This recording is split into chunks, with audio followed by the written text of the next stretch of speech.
Ahí tienen en el grupo, tienen un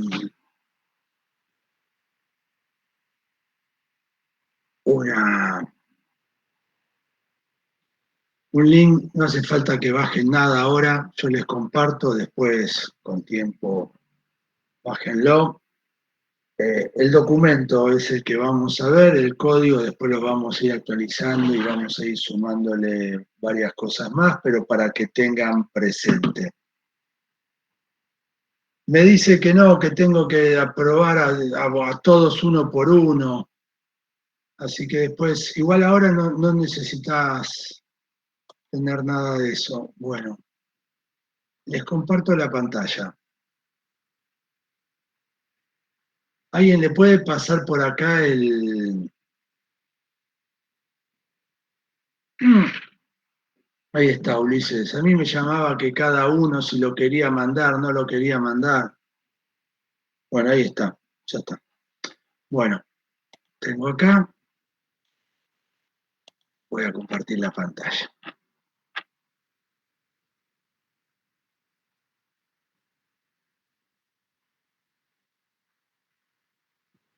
Ahí, si alguien le puede mandar el link, por favor, me hace un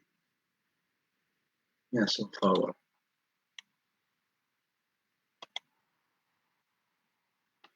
Bueno, documento. Hoy vamos a hablar sobre este documento.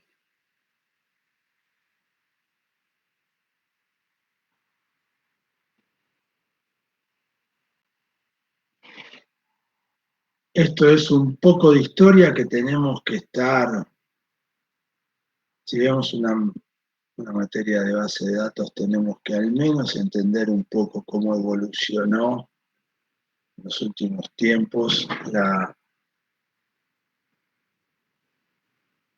bases de datos y cómo fueron cambiando y sacando algunas conclusiones interesantes, espero. Bueno, lo primero que conocían, Information Management System, era algo que tenía IBM. No era lo mejor del mundo, pero era algo. Eso tenía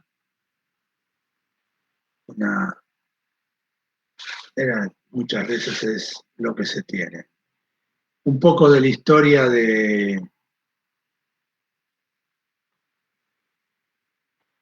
las bases de datos relacionales, Code, Edgar Code. Ahí tenemos un inglés que trabajó para IBM, pasó de Inglaterra a Estados Unidos a IBM.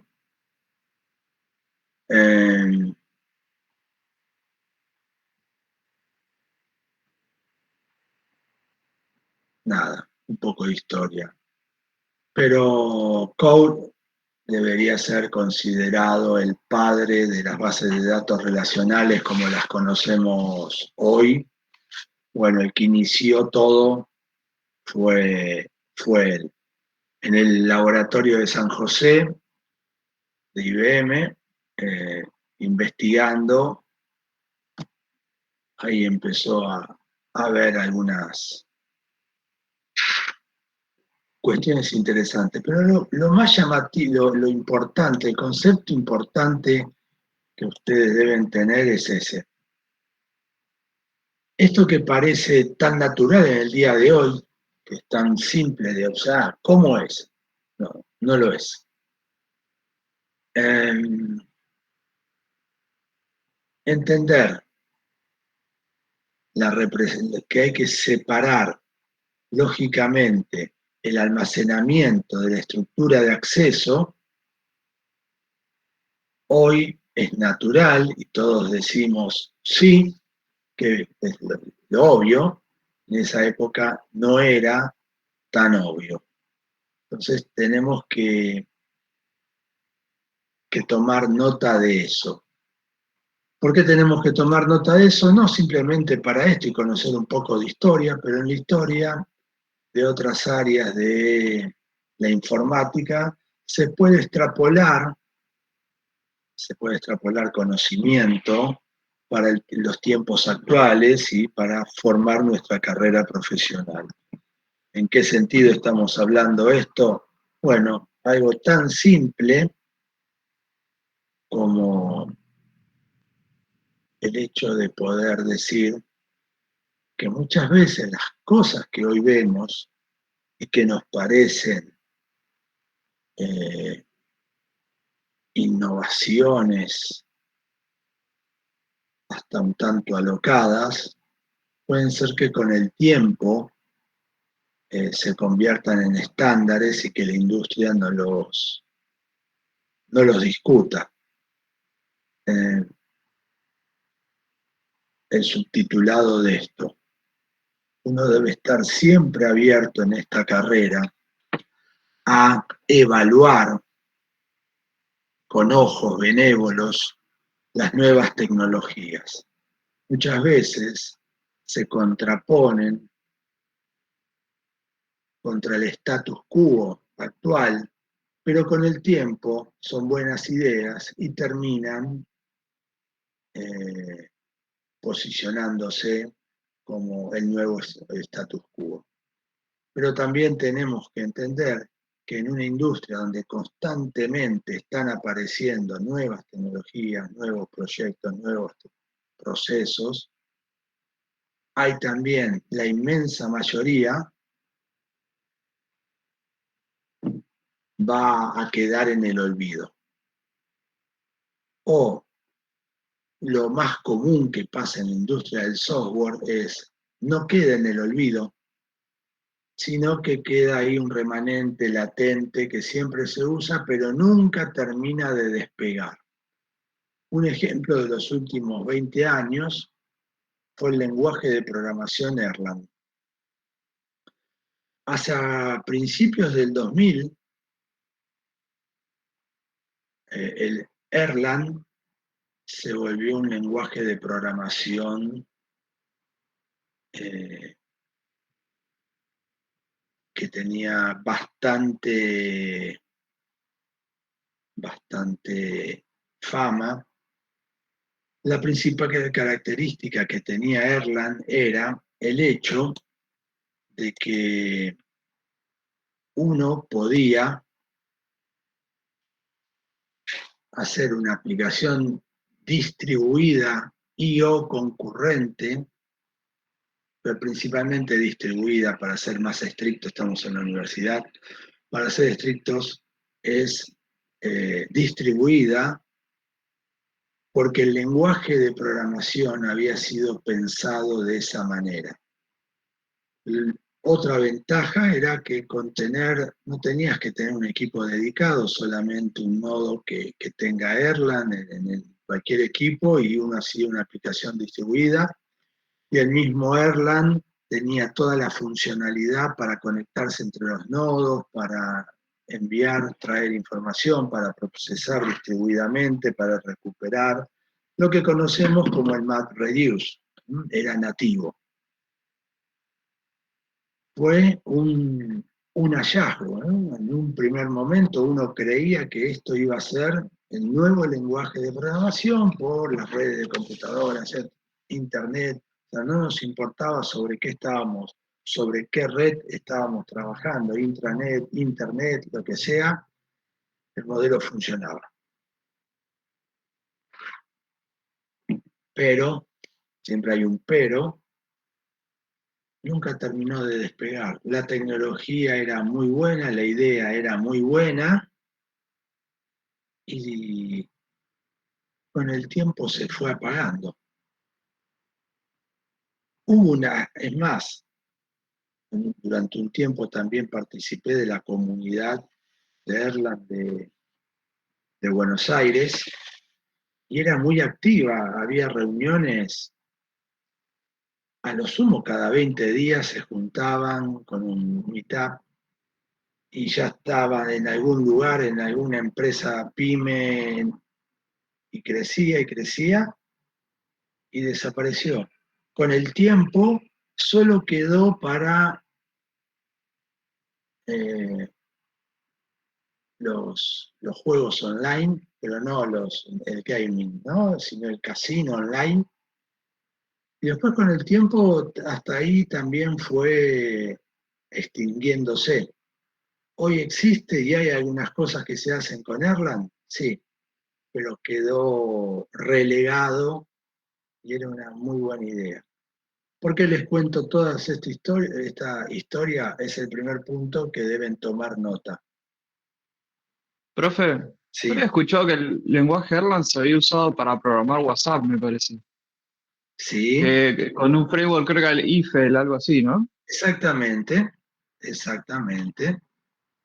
Pero en un momento parecía que se comía a los pibes crudos, ¿entendés? Que ya está. El nuevo lenguaje de programación que reemplaza todo. Y, y fue quedando y no tuvo el impacto que se pensaba que iba a tener. Eh, la historia, más que nada de entender la historia de Erlang, que es una de las tantas que uno puede utilizar para que ustedes eh, observen esto.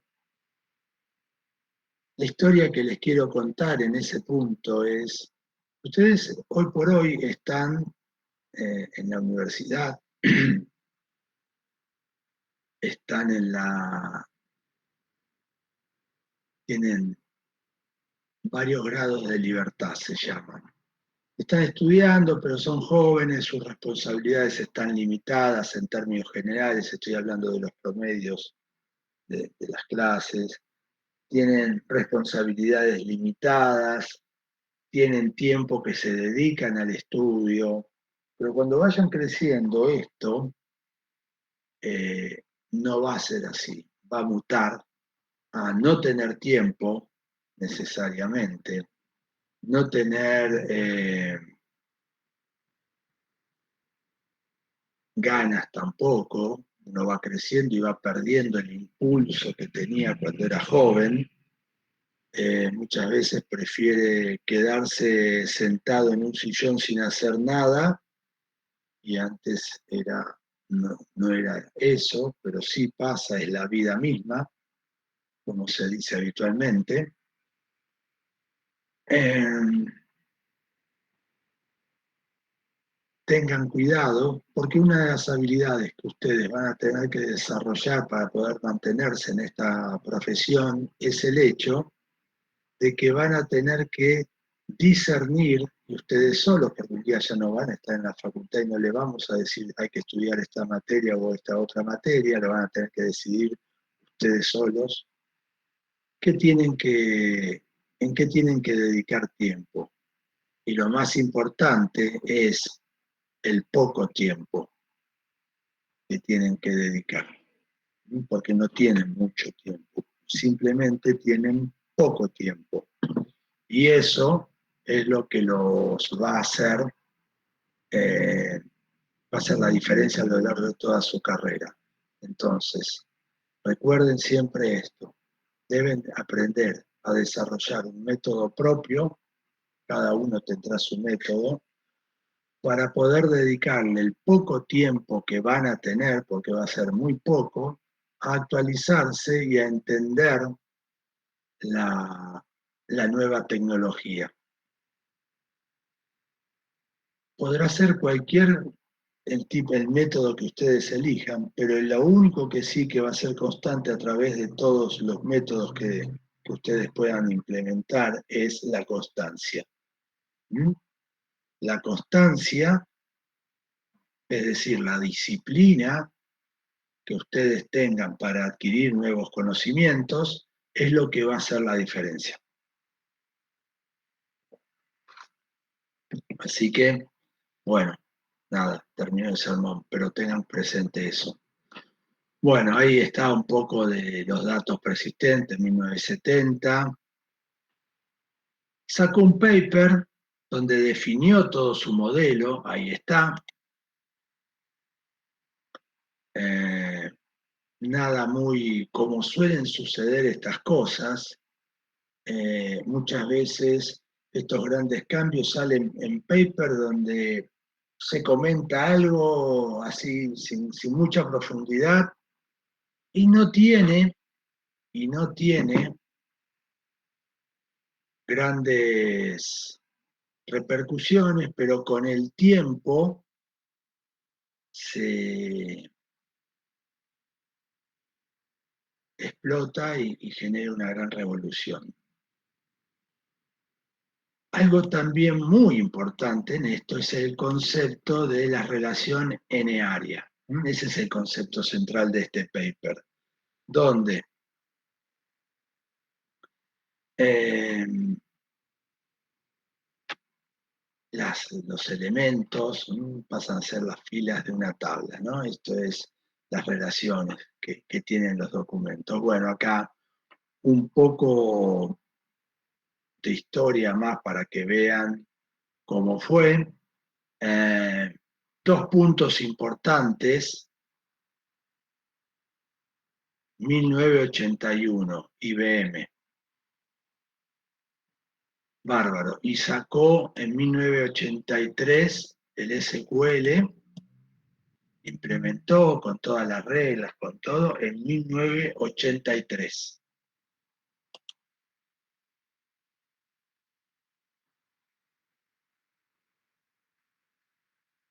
Detalle de color, él lo sacó en el 70 y trabajaba en IBM.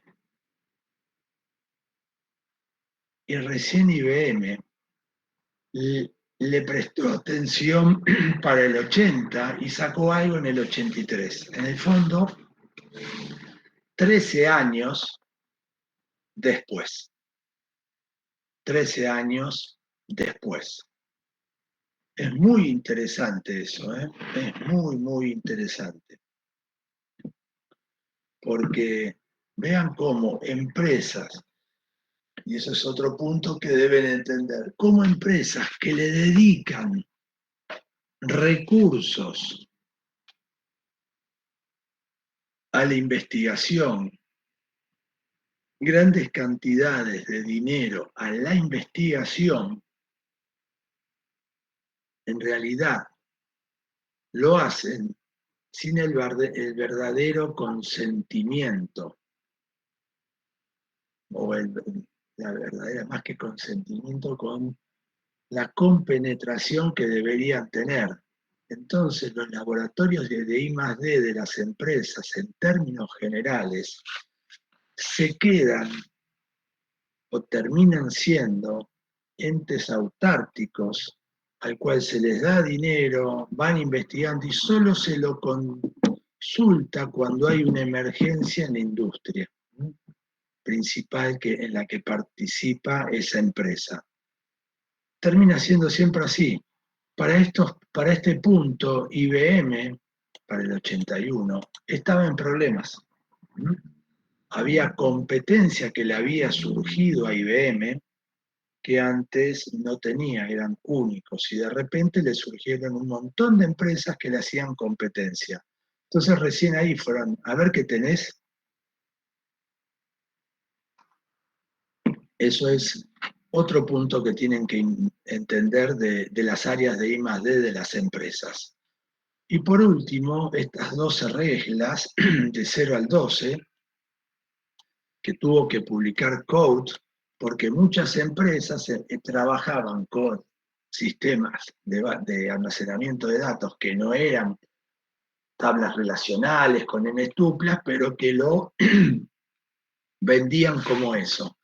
Y esas estructuras lo que hicieron fue, tenían la fachada de relacional, pero lo que terminaron haciendo fue que iban a arruinar el modelo que había pensado porque eran cualquier cosa en el fondo. Entonces puso 12 reglas para que sirvieran, que eso es la base de lo que nosotros entendemos como la normalización. Yo en este momento es donde empiezo a entender o me contacto en el 85 con esto, ¿no? Porque ahí fue cuando entré a la facultad y ahí empezamos a ver de una manera menos profunda estos gestores de base de datos. Bueno, los principios fundamentales. No podemos dejar de hacer la analogía entre una hoja de cálculo y una tabla de una base de datos. Bueno, tenemos las tablas que hay relaciones, una relación formal entre los datos, hay clientes, productos, son las tablas. Y acá es donde tenemos que empezar a entender alguna terminología muy propia, después lo leen bien, pero acá lo vemos. Las filas son tuplas. ¿Está? Cada una de las filas las llamamos acá tuplas. El orden de las tuplas tampoco es importante porque va a haber un índice por afuera, pero tienen que estar. Y las columnas es lo que se llama atributos. ¿Mm? Las columnas se llaman atributos. ¿Por qué? Porque son los atributos de cada una de estas tuplas. El orden también de los atributos no es importante. Pero vean cómo los nombres, tenemos que ir conociendo esta estructura de nombres medianamente distinta. Bueno, ¿qué más con esto? Fíjense cómo en ciencia de datos los atributos mutan a características, a la palabra características. Nunca se utilizó el concepto de columna tal cual, porque el concepto de columna es propio de la hoja de cálculo. Fila y columna son propios de la hoja de cálculo. Acá tenemos tupla y atributos. Bueno, acá tenemos una pequeña tabla para que puedan ver todos los conceptos que deberían manejar. No sé por qué se me borró la línea negra del costado, del medio, pero bueno, ahí estamos. Las tuplas tienen filas, registros, es el equivalente común, la relación es una tabla, el término formal, la descripción, con fuentes, claves primarias, claves foráneas, dominio, el tipo de datos, los atributos. ¿Ven? Ahí tienen algún glosario mínimo, que es el más apropiado de las bases de datos relacionales, ¿no? Bueno, concepto null muy interesante.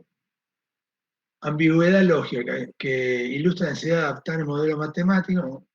Acá lo que tienen, un valor null, es un valor desconocido o inexistente. Hoy por hoy, para nosotros, cuando vemos null, es bárbaro, ya todos lo entendemos, nadie tiene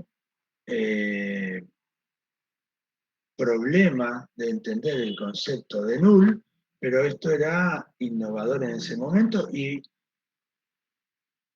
fue necesario cambiar la estructura del modelo para poder incluirlo. Hoy podemos trabajar con valores nulos en nuestras bases de datos, indudablemente sí, podemos trabajar perfectamente con lo que son valores nulos en nuestra base de datos. Pero, siempre hay un pero en esto, que es lo siguiente.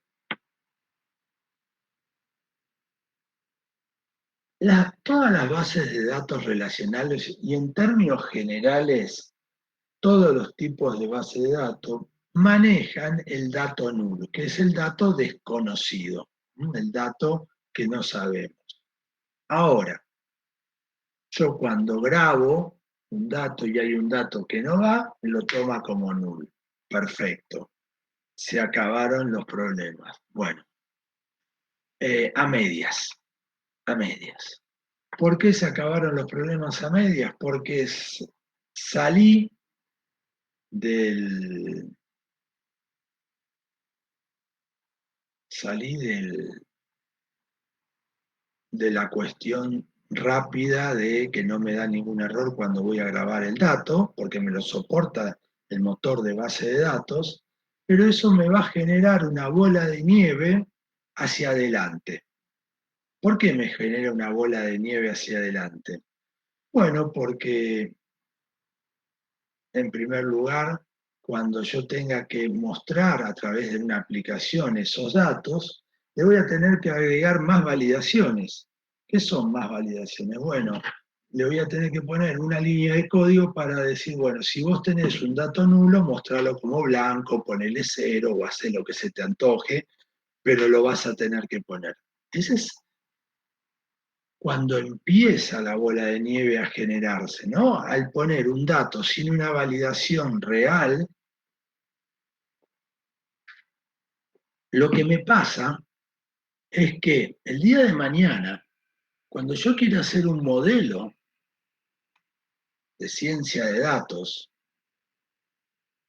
una de las cosas, de los procesos que voy a tener que hacer en la segunda etapa formal del proceso de Machine Learning, que es el Data Wrangling, que es la limpieza y transformación de los datos, se llama Data Wrangling, lo que hace ahí, lo que se hace en ese punto es, se tienen que analizar los datos nulos.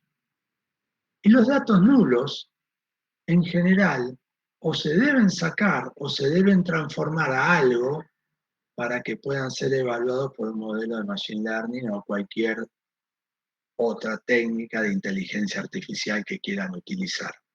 ¿Por qué? Porque el nulo es un valor desconocido. Y si yo, la ciencia de datos es tratar de encontrar regularidades entre los datos y yo no tengo ese dato, lo que me pasa a mí en esto es que no voy a poder encontrar patrones si tengo todos los datos nulos. Y ahí ya tengo la gran bola de nieve. ¿Qué es lo que les quiero decir? ¿Cuál sería la moraleja de esto? Ustedes en sus bases de datos no deberían grabar o permitir grabar ningún nulo. No deberían permitir grabar ningún nulo. La mejor forma para no permitir grabar ningún nulo, todos los motores de base de datos, se le puede asignar a cada uno de los campos un valor por defecto. ¿Qué quiere decir? Si un campo string, por lo general, si un campo string viene en nulo, ponele un carácter en blanco. Pero es del tipo string y está en blanco. Entonces, es coherente con el tipo de datos. Y si es un valor numérico, ponele un 0, por ejemplo. O ponele un valor menos 999,99 para darte cuenta posteriormente que eso estaba en nulo. Bárbaro. Pero esa es la primera regla que ustedes tienen que entender, y eso desde el punto de vista de diseño de base de datos, ¿no? de la estructura que ustedes le den a su base de datos. En este momento estamos trabajando como arquitectos de software. Entonces, tenemos que ponerle un valor por defecto a cada campo. Y en los campos que indudablemente no puede venir un valor nulo, tenemos que dar una falla para que no se pueda grabar ese valor. Es central eso, y eso central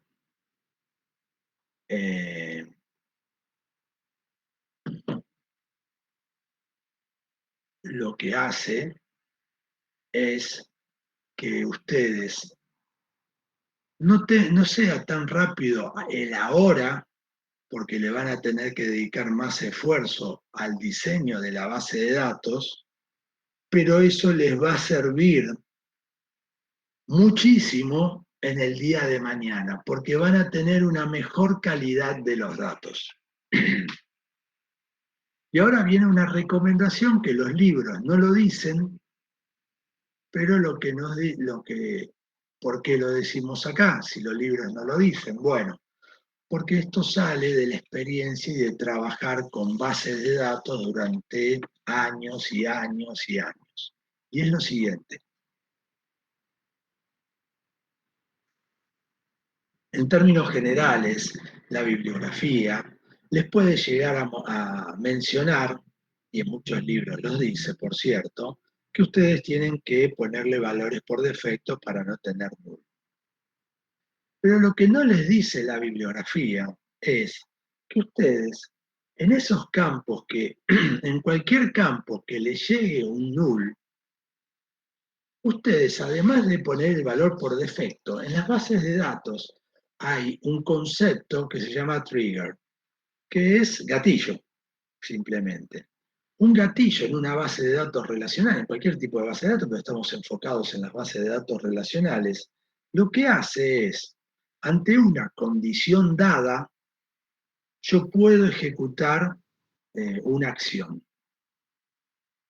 Y esa acción puede ser antes de grabar un registro o luego de grabar un registro. Tengo dos estadios, antes o después. ¿Por qué se utiliza esto? Por ejemplo, para tener una base de datos donde me vaya guardando el valor que tenía antes un campo. Me actualizan el valor de un campo y yo antes de grabar el nuevo valor, genero ese trigger que es un insert de ese campo en otra base de datos y luego automáticamente se graba el valor. Eso lo hace de forma automática el motor de base de datos, trigger. Bueno, van a ver que tiene muchísimos usos los triggers, eh, pero bueno, lo que les quiero comentar en este punto. Cuando empiecen a trabajar en bases de datos, van a ver que nadie se va a escapar de tener que cocinar datos.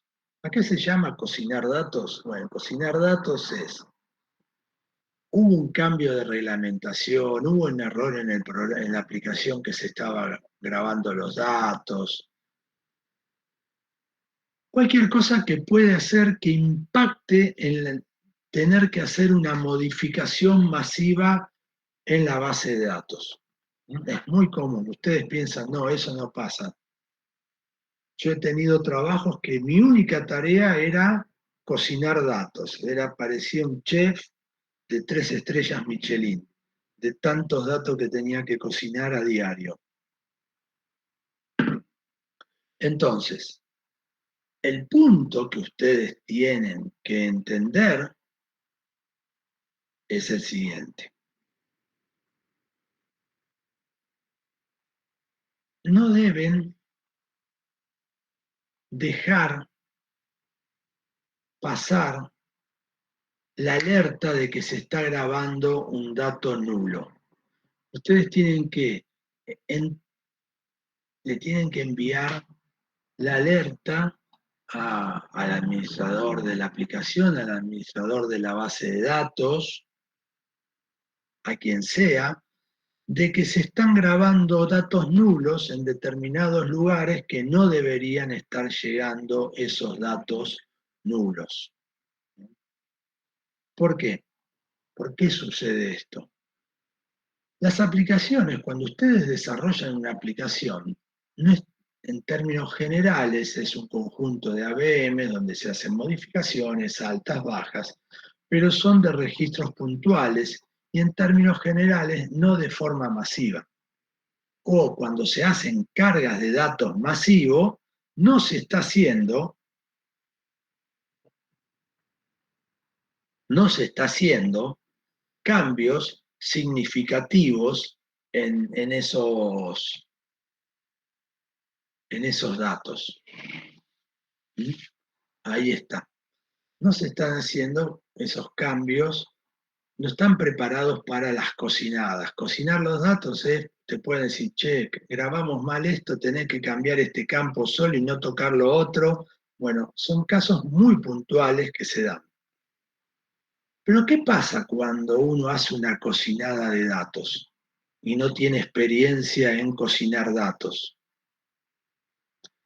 Por lo general, a las personas que le dicen cocinar los datos y no tienen experiencia, entran, todos tenemos que entrar, tenemos que entrar por atrás, por la base de datos directamente, ver el DER, ver la estructura de datos, entender la estructura de datos, hasta acá lo hacemos todos, es con experiencia o sin experiencia, entendemos lo que hay que hacer, todos tenemos que hacer lo mismo.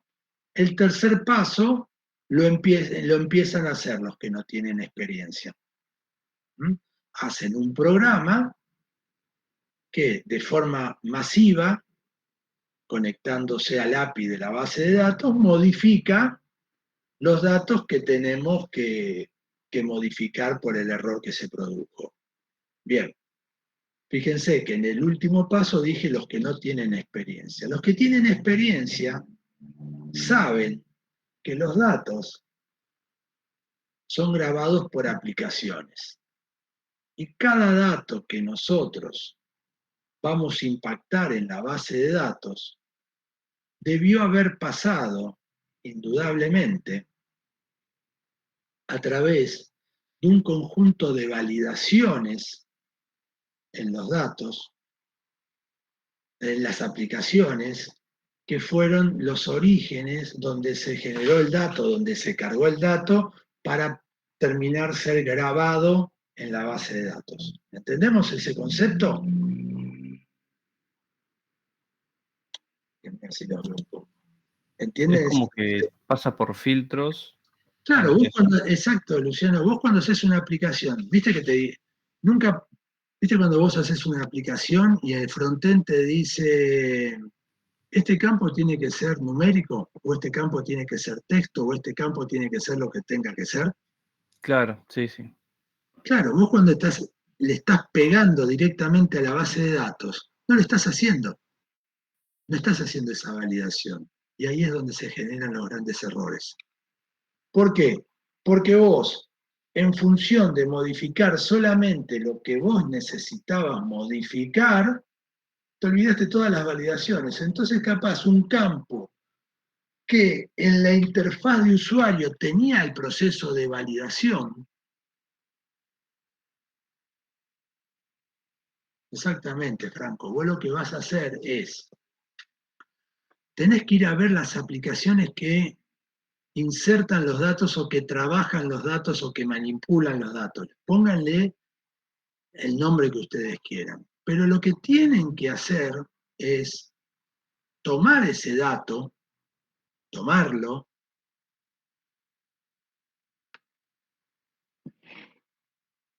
hacer el trace para hacia adelante, hacia el front-end, para ver todas las validaciones por las cuales tuvo que pasar.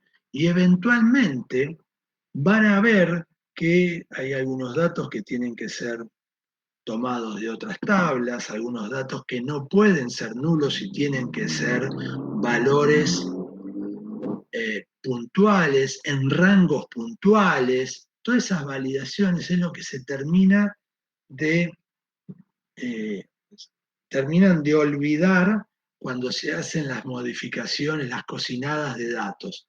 Porque uno, cuando cocina datos en términos generales, se enfoca solamente en el problema que tiene y se olvida de ver el mapa completo de la base de datos con todas las relaciones y con todos los puntos donde impacta la pequeña modificación que ustedes hicieron.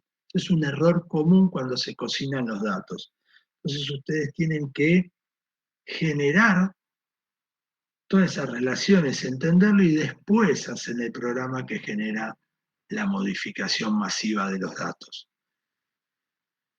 Les vuelvo a repetir, cocinar datos no se va a escapar nadie en su vida profesional.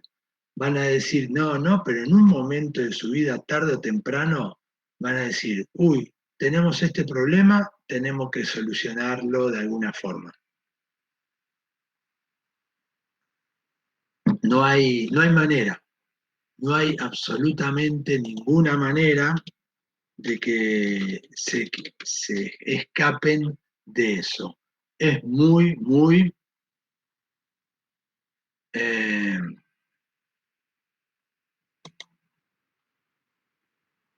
complejo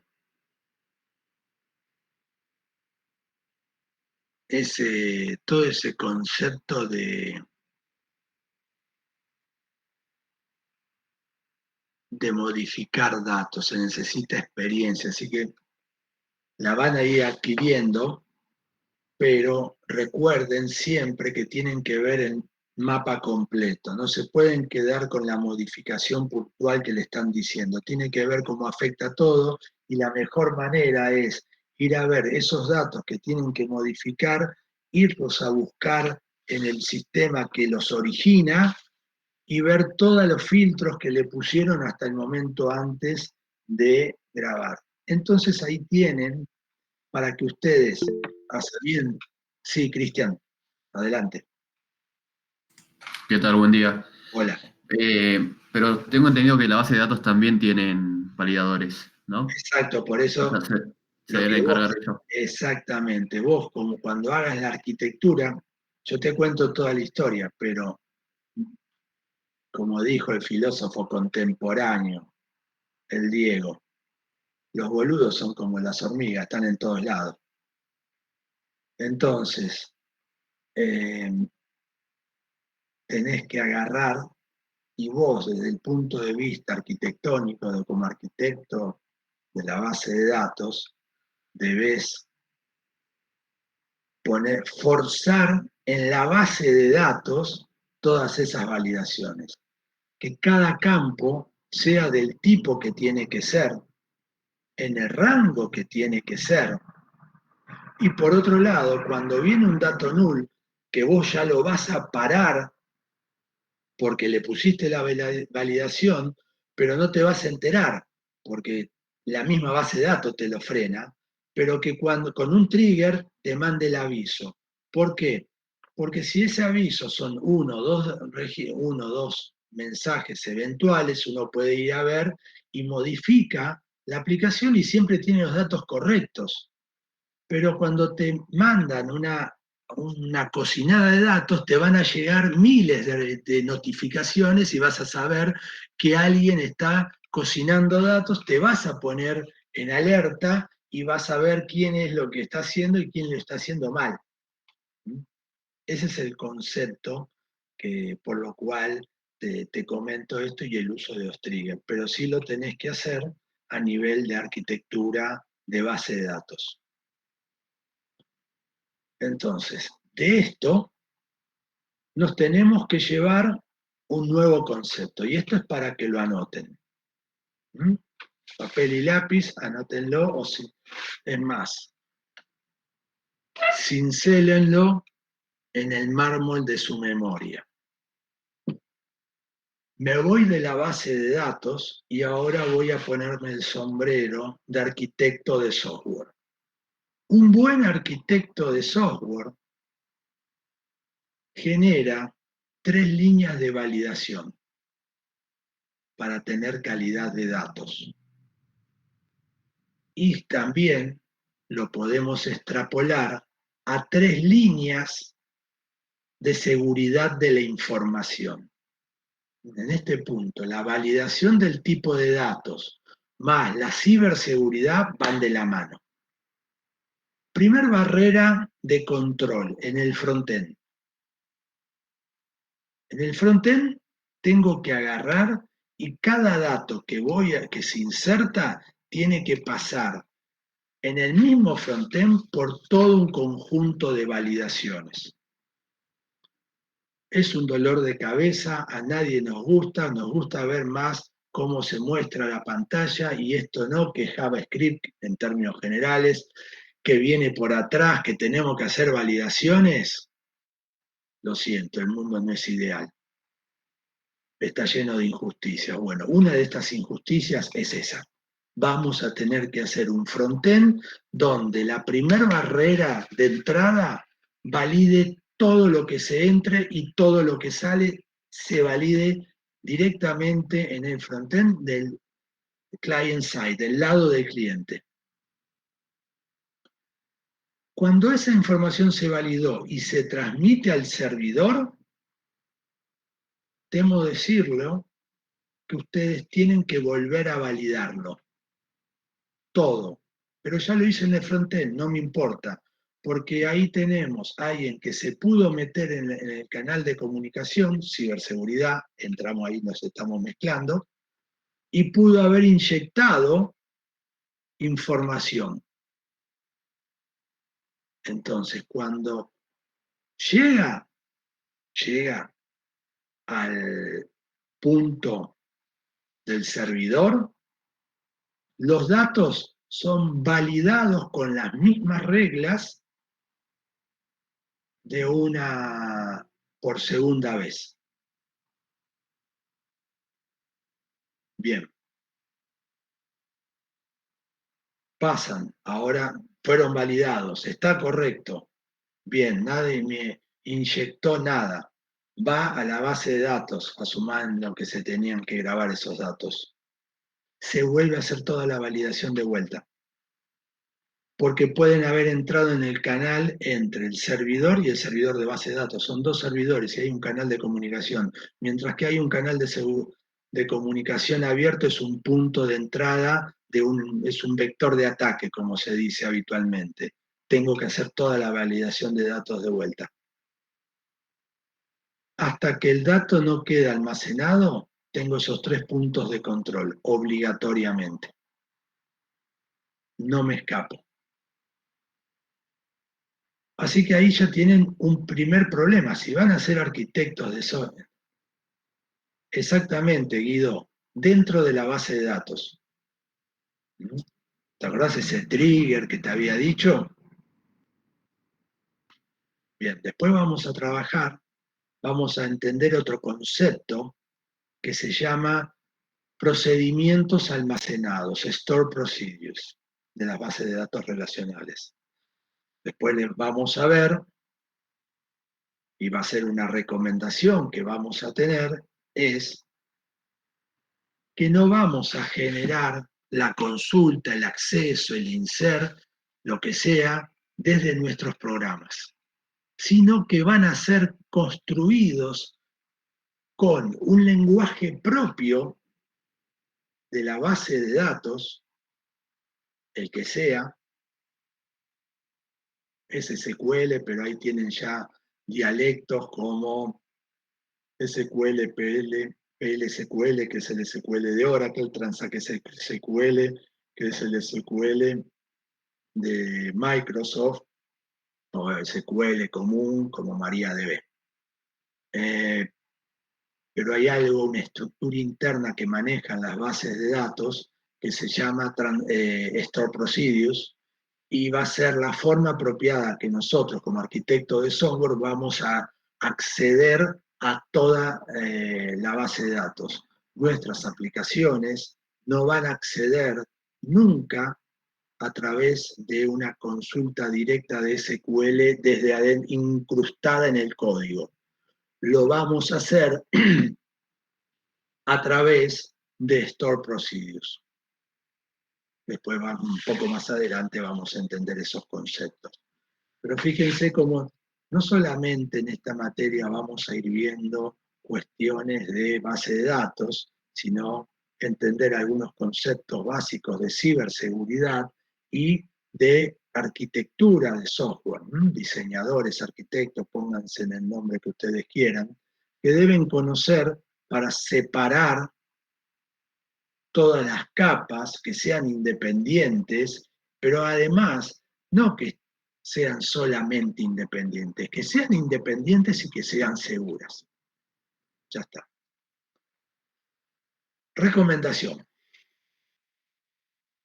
Si ustedes empiezan a trabajar, cuando uno hace, todo depende de dónde cae a laburar, ¿no? Si uno hace aplicaciones, pero son de distinto tipo, con distintas arquitecturas, hasta con distintos lenguajes de programación. Lo que le voy a decir tiene un significado a medias, no es que si no lo haces te va a cambiar la vida significativamente. Pero si ustedes trabajan tanto sea en una empresa que sea de software factory o una empresa donde están trabajando con una misma plataforma, es muy común si entran a una empresa que no necesariamente tiene que ser de desarrollo de software, de cualquier área, que tengan un conjunto de herramientas homologadas con las cuales ustedes hacen los desarrollos. En términos generales, las empresas grandes tienen tres grandes conjuntos de datos. Las bases de datos son todas relacionales y NoSQL para casos particulares, ¿no? Pero ahí tienen la base de datos. Y es más, la base de datos que trabaja ya saben cuál es. O es Oracle, o es Microsoft, o es la que paguen, pero es una base de datos comercial. Después tienen, para los desarrollos de la intranet, los desarrollos que van dentro, de aplicaciones que están dentro de la red corporativa, es altamente probable que trabajen con el paquete de Microsoft .NET. C# y el conjunto de aplicaciones que está en torno a C#. Para el frontend, las aplicaciones, no frontend, disculpen, para las aplicaciones que salen de la red, dependerá de la empresa, podrán ser en Java o podrán ser en JavaScript con algún framework como React. Ahí hay más diversidad. Y después, para toda parte de ciencia de datos, en Python. Pero fíjense que el conjunto de herramientas es acotado. Y segundo, el área que les va a tocar va a ser una solamente. Es poco probable que, o la empresa es muy chica, que ustedes estén haciendo aplicaciones para la intranet, para la extranet y modelo de machine learning. Es poco probable eso. Bien. ¿Por qué les digo esto? Bueno, porque cuando vean la tecnología que tienen que utilizar, es muy importante que ustedes, para simplificarse su vida y sus verificaciones y que el desarrollo de software debe ser una línea de producción, se armen un pequeño programa en el lenguaje que ustedes quieran. Recomiendo Python porque es interpretado, fácil de modificar y que genere código para, por ejemplo, imagínense que tienen que hacer una aplicación que está en Java, el frontend es JavaScript y trabajan con base de datos. Para todas estas validaciones de campo, como saben que las van a tener que hacer, para que ustedes puedan tener todas las validaciones desde un lugar que les salga ya para los tres ambientes que los tienen que hacer y después copian y pegan. Esa es la forma. Cuando ustedes empiezan a trabajar, a desarrollarse como programadores, lo que ustedes deben hacer, más allá del lugar donde ustedes trabajen, en esto tienen que ser totalmente responsables ustedes, tienen que hacer su conjunto de librerías en un lenguaje de programación de scripting principalmente. Les recomendaría Python por una cuestión de que está de moda, es scripting, está en todos lados, no van a tener ningún problema, está homologado en todas las empresas, donde ustedes generen pequeños scripts propios que le permitan automatizar determinados procesos de software. Es muy importante que ustedes puedan generar esas pequeñas automatizaciones para darle valor a su trabajo. Esto es muy interesante, nota aparte, saltamos de base de datos a ingeniería de software en general. Hoy veo, con esto tengo colegas que trabajan y mucha gente que tiene o dueños de software factory que se ven maravillados con el Copilot, OpenAI, con la inteligencia artificial generativa, que le permite automatizar un montón de procesos, hacer determinados programas. Ellos lo ven desde un punto de vista meramente económico, con lo cual dicen, bueno, ahora con esto, con un programador junior, voy a poder hacer lo que antes podía hacer con un semi-senior. Entonces me ahorro unos mangos. Al margen de que hay un error ahí conceptual muy, muy profundo, en el punto en que yo les quiero hacer notar la diferencia es, fíjense que puede haber empresas que ganan dinero, viven hace años del software factory, trabajan, están bien, tienen clientes, salen en las revistas, dan conferencias, pero trabajan mal. ¿Se dan cuenta por qué trabajan mal? ¿Pudieron captar el concepto?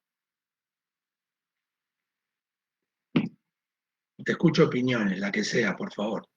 Porque no hacen las validaciones que nos dijiste. Sí, pero es un pasito más. Está muy bien lo que dijiste, Luciano. Un pasito más. Es una rosca más de tuerca. ¿Qué les parece? Piensen sobre eso, una vueltita más de rosca. Sí, pierden la calidad, es una consecuencia, bien, Franco. El no haberle dado una vuelta de rosca impacta en la calidad del software. Pero ¿cuál es el concepto inherente? ¿El criterio de las personas?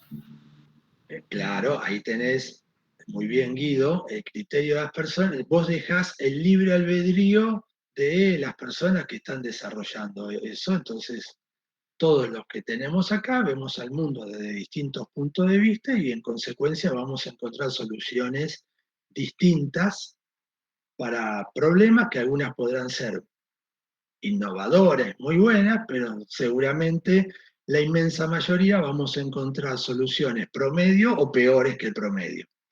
El punto es el siguiente, y esto es algo que con esto del ChatGPT a mí me llamó la atención mucho porque yo había cosas que descartaba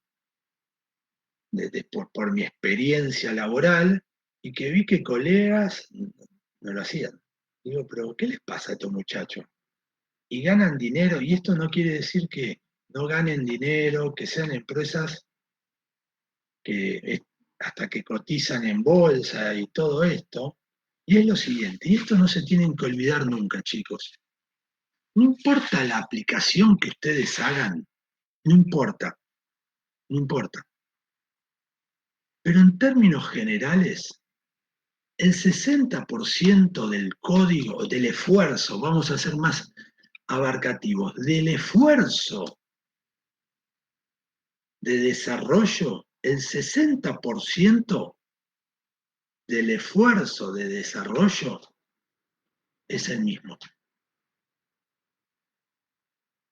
No importa la aplicación que estén usando. Si tiene características similares de interfaz de usuario, de un núcleo que tiene que tener un patrón de diseño particular, un backend, actualizar. No importa, si tiene esa estructura general, el 60% de todas las aplicaciones es exactamente igual. Esto no quiere decir que son los mismos campos de ingresos, chicos. Cuando yo le digo que es igual, es conceptualmente es igual. No es que tiene el mismo nombre de aplicación, la misma interfaz, la misma. No, conceptualmente. ¿Mm? Acuérdense, siempre ustedes para ser buenos en esto tienen que despegarse del algoritmo.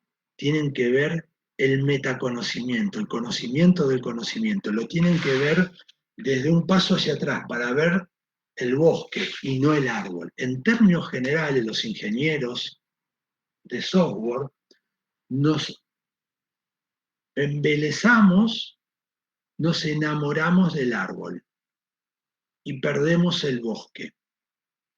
¿Mm? Perdemos el bosque. Entonces, ¿qué les estoy diciendo? Todo esfuerzo de desarrollo de software, cuando empiezan, tienen que armar un entorno. Tienen que, un entorno o más. El entorno de desarrollo, el entorno de prueba de UAT. Toda aplicación tiene que tener una base de datos con permisos, con seguridad. Todas deben ser accedidas a través de estructuras de store procedure. Todas tienen que definir patrones de diseño estándares y rígidos que no pueden ser salteados. Todas tienen que tener una comunicación estándar, segura. Todas tienen que tener normas y utilizar reglas de usabilidad. Todas tienen que tener un proceso de login, de recupero de password, de validación. Todas tienen que tener un tablero de control de análisis de log y de potenciales fugas de información. Todas tienen que tener un proceso de alta, baja y modificación de datos. Todas tienen que tener distintos perfiles de usuario. Fíjense, todo eso que yo les digo, no importa la aplicación que ustedes hagan, siempre tiene que estar.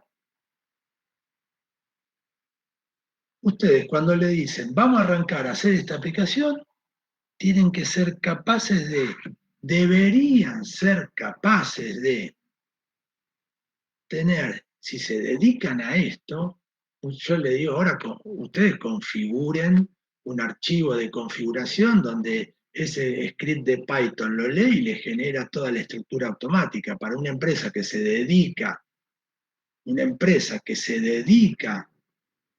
al desarrollo de software, como una software factory, tiene que tener una aplicación central donde ya le genera los permisos al control de versiones, donde pone los usuarios de ese control para ese proyecto, tiene los lineamientos para generar los branch. No puede quedar librado al azar en el sentido de que cada uno de nosotros pensemos lo que tenemos que hacer. Eso fue lo que más me llamó la atención cuando empezaron todos a pregonar las cosas que hacían con los modelos GPT. Yo me quedaba callado, pero me quedaba no horrorizado, me quedaba anonadado. Decís, pero esto lo tenías que tener vos hace 50 años. Desde el primer día tenés que tener todo automatizado. ¿Por qué? Porque el 60% de cualquier aplicación siempre es la misma. Y después hay un 40% que es puntual de la lógica particular de la aplicación que vos estás haciendo. Pero esa lógica particular que vos estás haciendo va a ser insertada dentro de estructuras de patrones definidas por la empresa, de patrones de diseño. Si no es código espagueti lo que hacemos, de patrones de diseño, de tipos de acceso a la base de datos, de tipos de mostrar información y de insertar datos en la base de datos.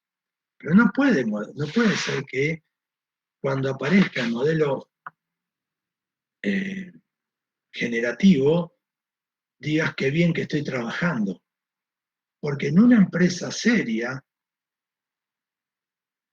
de software, de desarrollo de software, una software factory, tendría que haber tenido un impacto, pero un impacto moderado. Porque después dicen, no, qué bien que hacen las pruebas de software.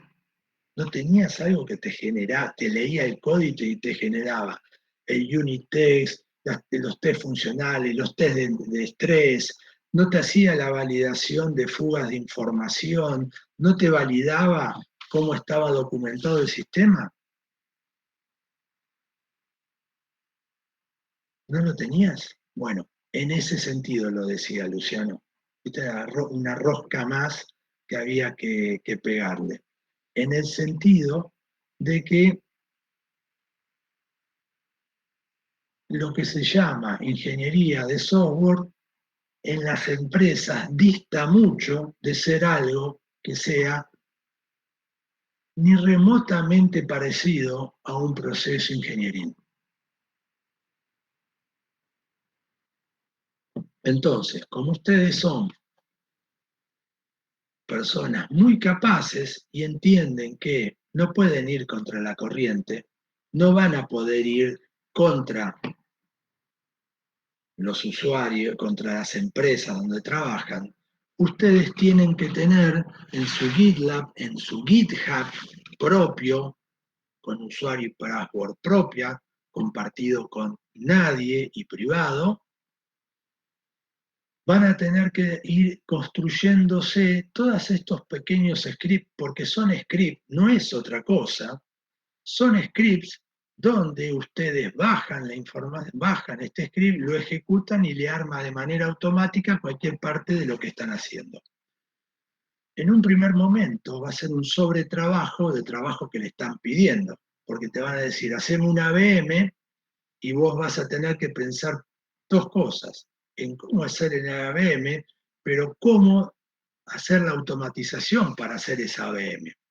Al principio está bien, va a ser un dolor de cabeza, pero créanme que cuando ustedes se dedican a esto y le dan y son consistentes, acuérdense, disciplinados, es la diferencia en sus vidas va a ser la disciplina, ser consistentes en un trabajo, no importa las circunstancias que nos rodean, si nosotros continuamos,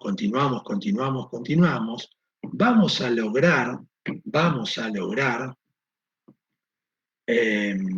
que esto funcione.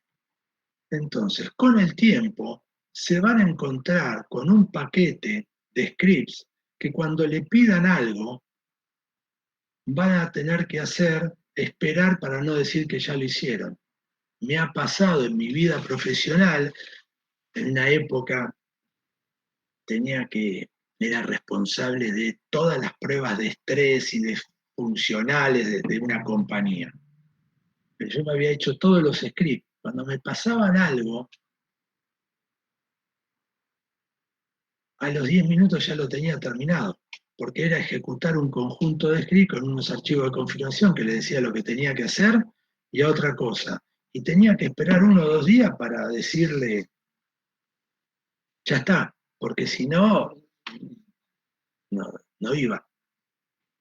Que hacía en el medio otras cosas y sobre todo estudiaba, porque en esa época estaba haciendo mi doctorado, tenía que estudiar como un condenado. Entonces,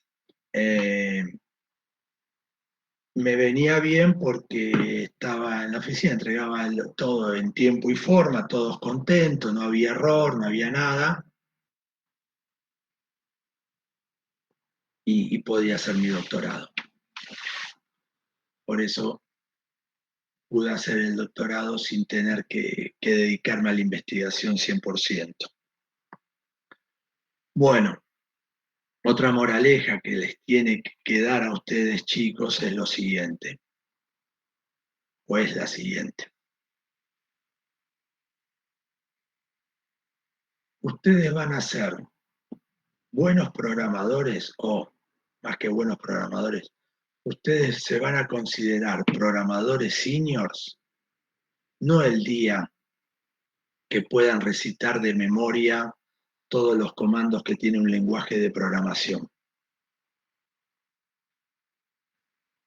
Ustedes se van a tener que considerar a ustedes mismos. Lo que diga el mundo, que haga lo que quiera, pero ustedes se van a considerar programadores senior cuando ustedes le piden hacer una tarea y ustedes entendieron que lo que tienen que hacer es un programa que hace programas. Su tarea como desarrollador de software es hacer programas que hacen programas. Los programas que van a producción no están hechos por una persona, están hechos por un programa que hizo una persona. Eso le va a dar un grado de abstracción muy importante. En primer lugar, es auditable. En segundo lugar, se puede mejorar con el tiempo. Entonces, la regla de la experticia en el desarrollo es: ustedes hacen programas que hacen programas. Desarrollan programas que hacen programas. Y cuando les pidieron una VM es archivo de configuración para los parámetros nuevos que tendrá este nuevo algoritmo, enter, y le queda todo el código bien comentado, entregan también todas las pruebas de test funcional, de unit test, de test masivo, de prueba de carga, todo. Ya está. Y lo pueden repetir una y otra vez si sale sin ningún bug, porque si ustedes ya revisaron eso no tiene bug, porque el programa va a repetir, es una repetición de lo mismo. Así que eso es lo que tienen que entender, chicos. Sí, Luciano. No, todo esto que comentás me generó una duda, porque nada, va a haber ciertas diferencias siempre, más allá de que la mayoría seguramente es similar entre dos proyectos que se basan en lo mismo. Exacto, Esto, tenés razón, pero ahí es donde está tu habilidad y por eso vas a tener una experticia superior al resto. ¿Cuál es el grado de abstracción que le tenés que dar?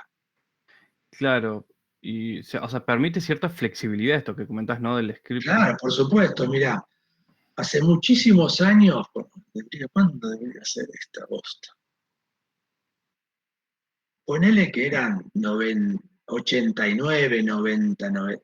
Cuando salió el Windows, no, cuando ni siquiera era Windows como lo conocemos ahora, sino que era una interfaz gráfica que ustedes levantaban el DOS como sistema operativo y después levantaban una interfaz gráfica que era Windows. Desarrollar aplicaciones en eso era un dolor de cabeza. Entonces, en esa época estábamos usando un framework que lo que hacía era muy interesante, Luciano. Vos le pasabas un conjunto de parámetros en un archivo de configuración y te generaba toda la estructura, todo eso te lo generaba. Pero él sabía que después había cosas que no lo podía hacer con una carga, sino. Entonces tenían un tipo de comentarios. Vos ponías un comentario que era inicio de tu código y otro comentario que era finalizar tu código. Entonces ahí adentro vos tenías permitido escribir tu propio código. Si después tenías que ejecutar de vuelta la, la construcción porque había un ABM nuevo o algo, no tenías ningún problema, porque el programa tomaba te decía, ¿ya tenés algo hecho? Sí, dámelo. ¿Es esto? Y él lo que estaba por dentro de ese rango de comentarios, o sea, no era que estaba todo comentado, sino una línea de comentario que decía, arranca mi código, todo mi código en el medio y al final decía, mi código finaliza. Entonces tomaba todos esos rangos, generaba lo nuevo que tenía que generar y te incrustaba la parte tuya. Entonces vos tenías una parte automatizada y después tu personalización. Bueno, eso es lo que te digo que tenés cuando digo grado de abstracción. Vas a tener que hacer, ¿vas a poner todos los campos de la VM? No, quizás no, pero la estructura general de la VM te la podés armar con un clic. Claro, la mayoría del laburo te lo ahorras y después, o sea, te lo Hace, ahorras, en su momento ya lo hiciste, ¿no? pero después ya después es ganancia, porque lo repetís. Y después haces lo puntual para Moldear sobre eso. exactamente. El concepto que se tienen que llevar es, ustedes hacen programas, que hacen programas. Sí, Lautaro. Sí, nada, quería aportar, o sea, a esto, yo que trabajo hace un tiempito, no sé tanto, pero hace un tiempo, que me parece importante que el tema de script, la diferencia entre hacer uno mismo el script y usar un script de otro, o sea, es importante hacerlo uno mismo para después entender cómo modificarlo y cómo funciona, pues si no pasas de ingeniero a data entry nomás, y es una diferencia importante, y la otra era destacar lo que mencionabas de tenerlo en tu propio GitLab, GitHub y demás, porque quizás uno pensaría de, che, si a corto trabajo de 2 días a 10 minutos voy a ser premiado, la verdad es que hay muchos que lo ven como que estás haciendo trampa y dicen, che, este me está cagando, en lugar de lograr 2 días, labura 10 minutos y sos Exactamente, castigado. Lautaro. Y además hay otra cosa. Eso es tu capital. Todos esos scripts en tu GitHub o GitLab, donde se les ocurra, es tu capital, Lautaro. ¿Por qué es tu capital? Porque vos el día de mañana te vas y te lo llevas con vos, porque lo hiciste vos y nadie te lo pidió, es tu autoría. Entonces, cuando vos vas a otra empresa, decís, no, miren, yo trabajo esta vez, mi seniority, no me tomen esas estupideces de hágame un menú de tal cosa o cómo resuelve, esas pelotudeces que hacen las empresas cuando tomen exámenes de capacidad, que no, viste, vos decís, ¿se puede ser tan salame? Que ya las conocemos todos vamos preparados, ¿viste? Ya lo sabemos, ya en las redes sociales están las resoluciones de los problemas, ¿viste? Y se quieren, ¿viste? No sé por qué lo hacen. Pero vos lo que tenés que hacer es, señor, mira, a ver, ¿dónde está el técnico? ¿Viste? Cuando tenés la entrevista técnica, ¿no? A ver, mira, no, espera, antes de mandarme, está bien, después te hago el examen, pero yo lo primero que quiero que veas es, mira cómo trabajo, acá está, fíjate, se dice esto, con este, mira cómo se ejecuta, prepararle esta a mi carpeta de proyectos que yo tengo. Si vos todavía pensás que además tengo que dar un examen, quizás no es la empresa que yo tengo, en la cual yo quiera trabajar. Porque está muy bien, chicos, está muy bien, todos, la necesidad tiene cara de hereje. Yo trabajé en depósitos cargando cajas, bajándome los semis, los tenía que quedaba muerto. Trabajé arreglando heladeras durante el verano. Trabajé en software, en cosas que era casi un data entry y tenía el grado de maestría. Ya en esa época tenía un grado de maestría y hacía cosas de data entry. Bueno, la necesidad tiene cara de hereje. Hay veces, hay periodos en tu vida que no te... ¿Es esto? Bueno, es esto. No hay que hacerle a... Mientras que sea un trabajo honesto, bienvenido sea. No será lo que más me gusta, pero es un trabajo honesto y esto me va a dar el ingreso necesario para llegar al fin de mes, aunque sea, o para complementarlo.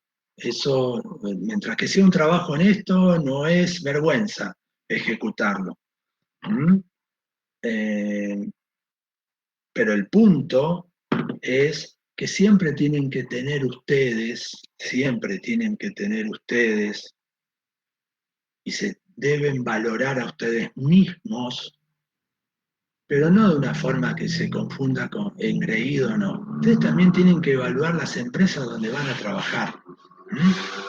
Todo el esfuerzo que están haciendo, estudiando, trabajando y estudiando y forzándose y levantándose más temprano y acostándose tarde y dando exámenes y todo eso, tiene mucho valor. Ustedes tienen que hacer valer eso. Entonces, muchas empresas no ameritan su conocimiento y no ameritan su calidad de personas. Entonces, que ustedes trabajen temporalmente en un lugar, no es que ese lugar vaya a ser su destino. Entonces, cuando ustedes ven una empresa que tiene formas, en mi caso, yo hablo por mí, ¿no? Por mí. Cada uno evaluará su nivel de principios, ¿no? Su conjunto de principios. Cuando yo veo que una empresa que voy a entrar a trabajar se maneja extremadamente por reglas y reglas estructuradas y no puedes salir y no le podés hacer una pregunta porque la gente que te está tomando el examen son de recursos humanos, ni siquiera es un técnico, no sabe absolutamente nada, es una piba que está trabajando, una generalista de recursos humanos que tendrá otros conocimientos, pero no para estar enfrente de un examen que te están pidiendo que hagas y que es un lugar que yo ya sé que no tengo que trabajar. Que entre porque tenga que pasar el momento, pero yo ya me doy cuenta, porque no, hay cosas que no van. Esas cosas no, uno debe evaluar la empresa donde va a trabajar también. ¿Mm? ¿Cuáles son sus principios? Si son iguales a los nuestros, cuáles son los valores, cómo se trata a la gente.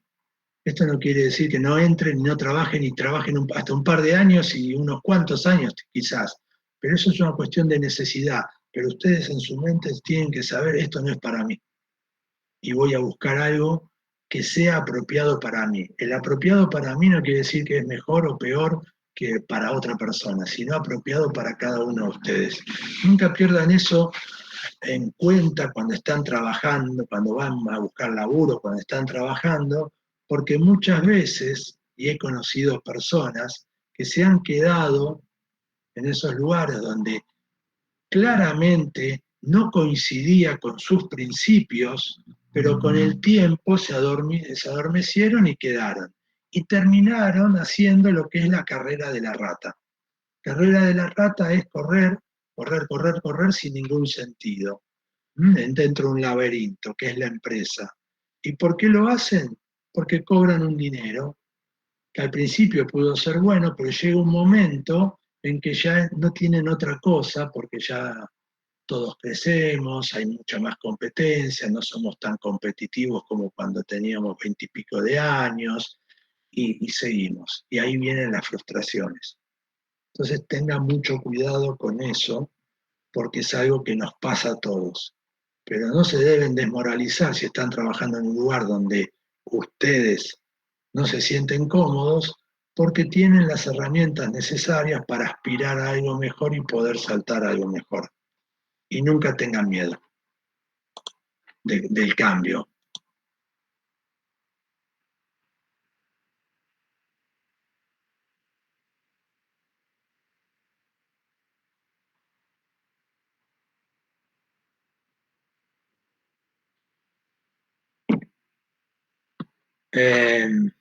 Así,